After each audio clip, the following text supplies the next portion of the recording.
Бүгінгі күніде адамдар иман келтірдік деген сөзбен құтылып кете алмаймыз.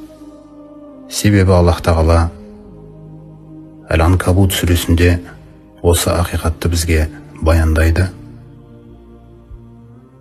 Аъузу биллахи минаш шайтанир раджим. Бисмиллахир рахманир рахим. Алиф лам мим. Ахасибан насу ан ютраку ан якулу аманна ва хум ла юфтанун.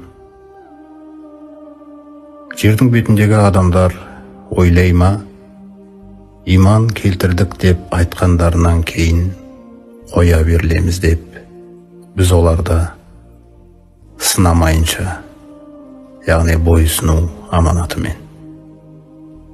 وَلَقَدْ فَتَنَّ الَّذِينَ مِنْ قَبْلِهِمْ. Расымен де біз бүгінгі күнгі адамдардың алдында өтіп кеткендерді де осы аманатқа қатысты сынағанбыз. فَلَيَعْلَمَنَّ اللَّهُ الَّذِينَ صَدَقُوا وَلَيَعْلَمَنَّ الْكَاذِبِينَ. Сөйтіп Аллах Тағала осы аманатқа қатысты шыншыл болғандарды да білді, және де өтірікшілерді де білді. أَمْ حَسِبَ الَّذِينَ يَعْمَلُونَ السَّيِّئَاتِ أَنْ يَسْبِقُونَ سَاءَ مَا يَحْكُمُونَ.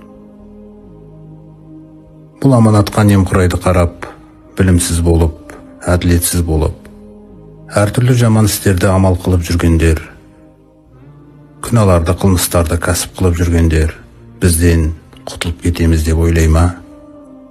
Егер де олар бізден құтылып кетеміз деп ойлаған болса, яғни ақырет жоқ, ертең бұл аманат жайында ешқандай сұрау жоқ дегендей ойда болса, онда олардың өздеріне шығарып жүрген үкімдері неткен жаман еді дейді.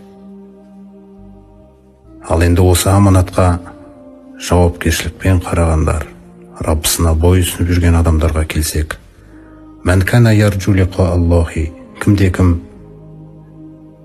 Алла Тағаламен жолығуды мақсат қылса, бойұсыну арқылы фа инна ажалаллахи лаатин. Расымен де оның Алламен жолығатын мерзімі міндетті түрде келеді. Сол мерзім келгенге дейін ва хуа ас-самиғул алим. Аллах Тағала сол аманатқа бойұсынуға байланысты оны толық естуші және де толық білуші.